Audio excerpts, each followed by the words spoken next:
ألم تر إلى الذين نافقوا يقولون لإخوانهم الذين كفروا من أهل الكتاب لئن أخرجتم لنخرجن معكم ولا نطيع فيكم أحدا أبدا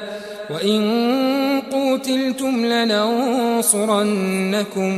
والله يشهد إنهم لكاذبون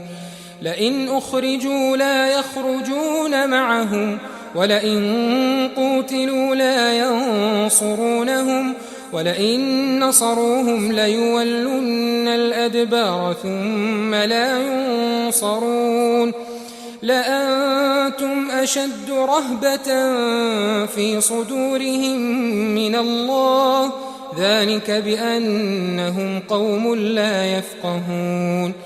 لا يقاتلونكم جميعا إلا في قرى محصنة أو من وراء جدر بأسهم بينهم شديد تحسبهم جميعا وقلوبهم شتى ذلك بأنهم قوم لا يعقلون كمثل الذين من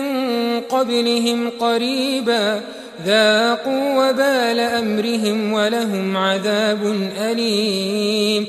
كمثل الشيطان إذ قال للإنسان اكفر فلما كفر قال إني بريء منك إني أخاف الله رب العالمين